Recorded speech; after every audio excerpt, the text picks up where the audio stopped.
എല്ലാവർക്കും നമസ്കാരം. എയ്സിൻ്റെ മറ്റൊരു മലയാളം ക്ലാസ്സിലേക്ക് എല്ലാവർക്കും ഹൃദ്യമായ സ്വാഗതം. നമുക്കറിയാം, ഈ കാലഘട്ടത്തിൽ ചേർത്തെഴുതുക, പിരിച്ചെഴുതുക എന്നുള്ള മേഖലയിൽ നിന്ന് ധാരാളം ചോദ്യങ്ങൾ പല പരീക്ഷകളിലായി നമ്മൾ വന്നു കാണുന്നു. വളരെ ലളിതമായിട്ടുള്ള തരത്തിൽ ഈ മാർക്ക് നമുക്ക് എങ്ങനെ സ്കോർ ചെയ്തെടുക്കാം എന്നുള്ളതാണ് നമ്മൾ നോക്കുന്നത്. 2025 വന്ന വിവിധ മത്സര പരീക്ഷകളിലെ ഏറ്റവും പ്രധാനപ്പെട്ട ചോദ്യങ്ങളാണ് ഇന്ന് ചർച്ച ചെയ്യുന്നത്. നമുക്ക് നേരെ ക്ലാസ്സിലേക്ക് പോകാം. ബോർഡ് നോക്കാം. മത്സര പരീക്ഷയിൽ വളരെ പ്രധാനപ്പെട്ട ഒരു മേഖലയാണ് ചേർത്തെഴുതുക, പിരിച്ചെഴുതുക. ദിങ്മുഖം, ദിങ്മുഖം എന്ന പദം പിരിച്ചെഴുതിയാൽ എന്നുള്ളതാണ്. ദിങ്മുഖം എന്ന പദം പിരിച്ചെഴുതിയാൽ എങ്ങനെയാണ് നമ്മൾ ദിങ്മുഖം എന്ന പദം പിരിച്ചെഴുതുന്നത്? അപ്പോൾ നമുക്കറിയാം, ഓപ്ഷൻ 4 നമുക്ക് തന്നിട്ടുണ്ട്. ദിക് പ്ലസ് മുഖം, ദിങ് പ്ലസ് മുഖം, ദിക് പ്ലസ് മുഖം, ദിങ് പ്ലസ് മുഖം. ഇങ്ങനെ 4 ഓപ്ഷനാണ് നമുക്ക് തന്നിട്ടുള്ളത്. ഇതിൽ നിന്ന് ശരിയുത്തരമായി വരേണ്ടത് എ ആണ്. എ ആണ് ശരിയായി വരേണ്ടത്. ദിക് പ്ലസ് മുഖം, ദിങ്മുഖം, ദിക് പ്ലസ് മുഖം, ദിങ്മുഖം എന്നുള്ളതാണ് ശരിയായി വരേണ്ടത്. ഇതിൻ്റെ നിയമത്തിലേക്കൊന്ന് വരാം.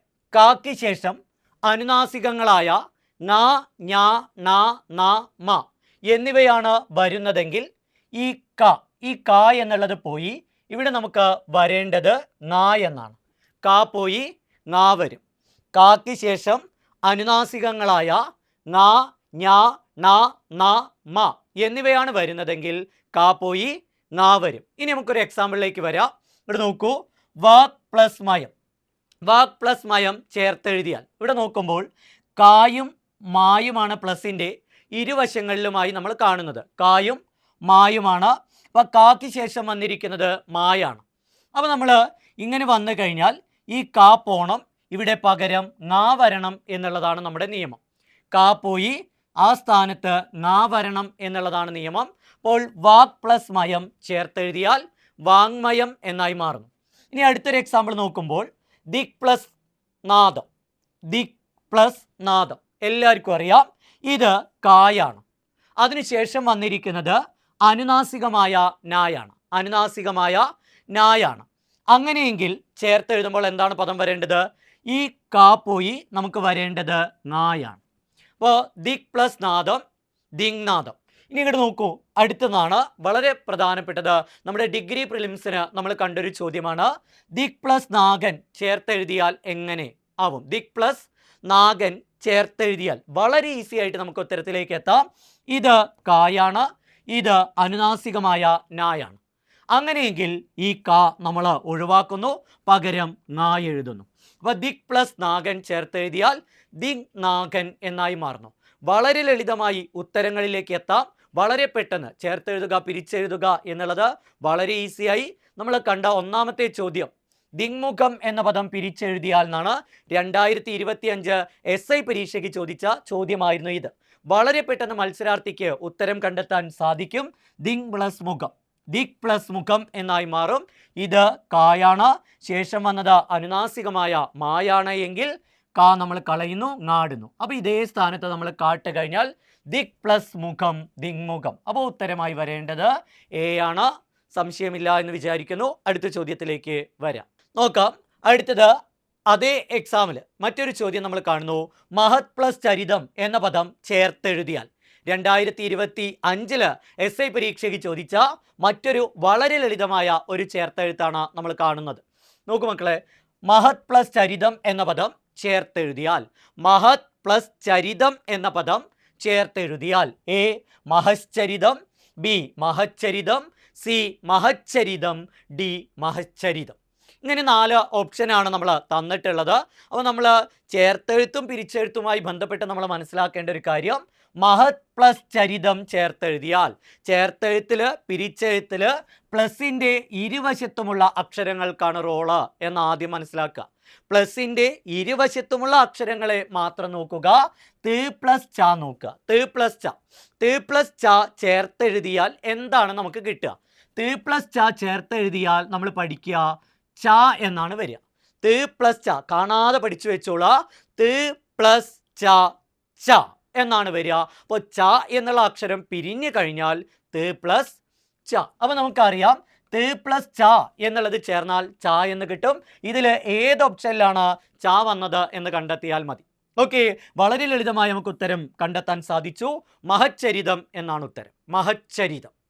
ഓക്കെ, വളരെ. ഇനി ഇതിൻ്റെ നിയമത്തിലേക്ക് ഒന്ന് പോകാം. നോക്കൂ, മഹത് പ്ലസ് ചരിതം, മഹച്ചരിതം. ത ശേഷം, ത എന്നുള്ള അക്ഷരത്തിന് ശേഷം ച ആണ് വരുന്നതെങ്കിൽ, ച വന്നു കഴിഞ്ഞാൽ ത പോയി ച വരും. വീണ്ടും ഈ ത കടന്നൊരു സ്ഥാനത്ത് കൂടി ഒരു ച വരും. എന്താണോ പറയുന്നത് അത് മാത്രം കൃത്യമായിട്ട് മനസ്സിലാക്കുക. ത് പ്ലസ് ച ചേർത്തെഴുതിയാൽ ച എന്ന് കിട്ടും. ഏറെ ലളിതമായി നമുക്ക് കാണാതെ പഠിക്കാൻ സാധിക്കും. ത് പ്ലസ് ച ചേർത്തെഴുതിയാൽ ച, ച എന്നുള്ളതാണ് കിട്ടേണ്ടത്. അപ്പോൾ ച എന്നുള്ള അക്ഷരം പിരിഞ്ഞാൽ എന്താ മക്കളെ കിട്ടുക? ത് പ്ലസ് ച. രണ്ട് ചോദ്യങ്ങളായിരുന്നു അവിടെ വന്നിരുന്നത്.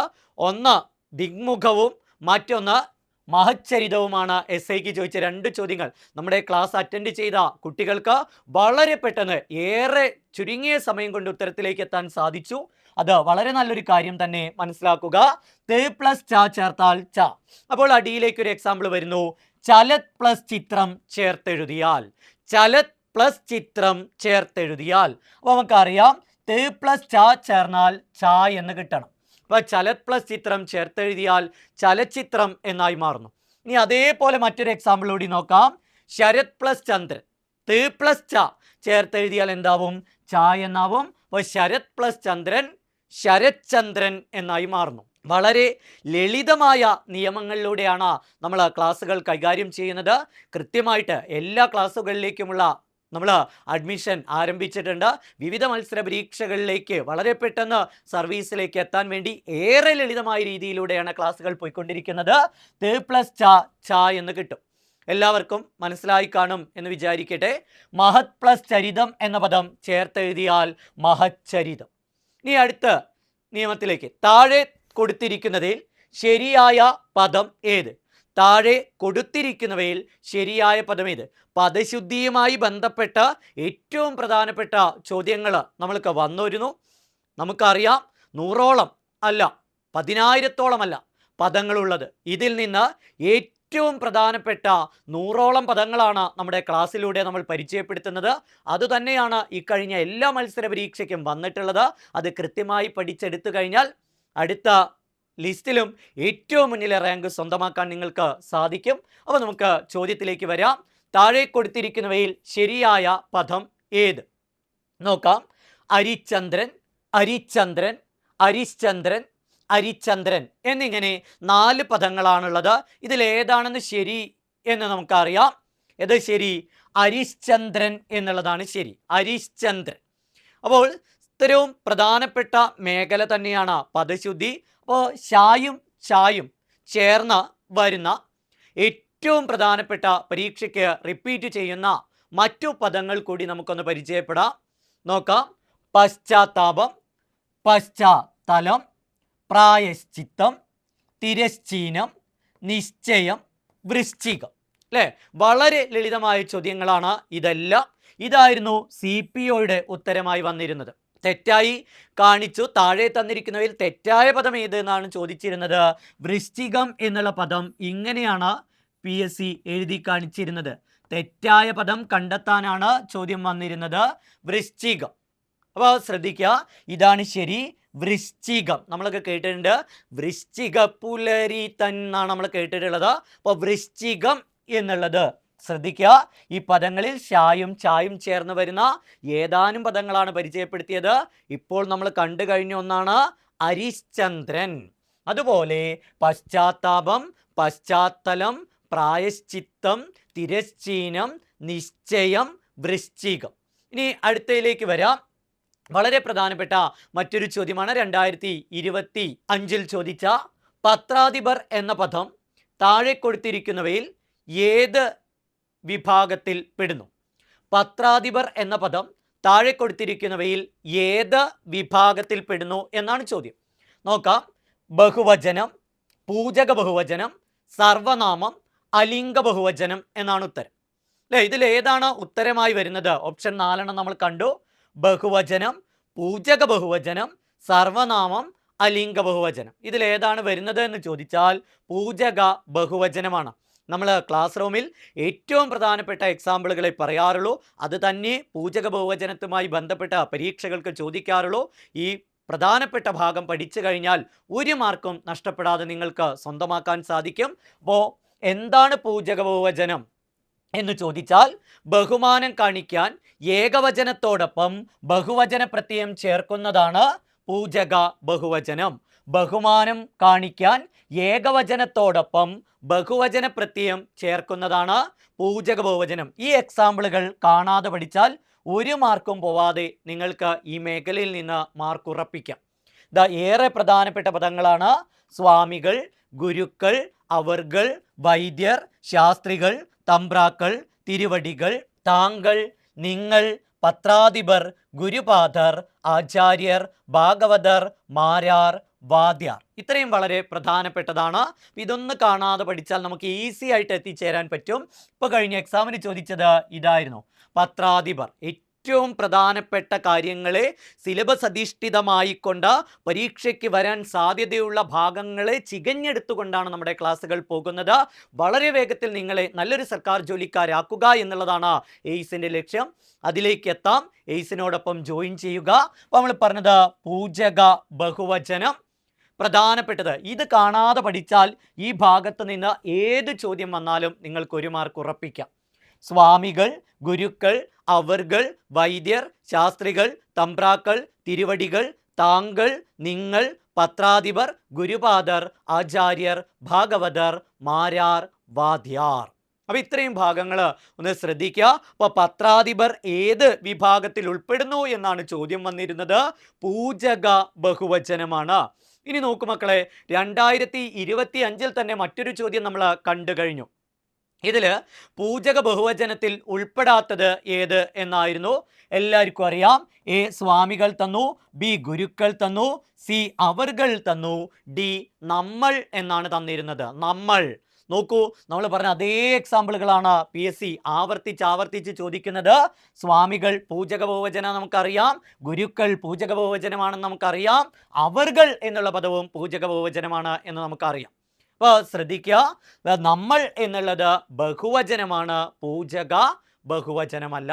അപ്പോൾ ഈ എക്സാമ്പിൾ കാണാതെ പഠിക്കുന്നതിലൂടെ ഈ ഒരു മാർക്ക് നമുക്ക് ഉറപ്പിക്കാം.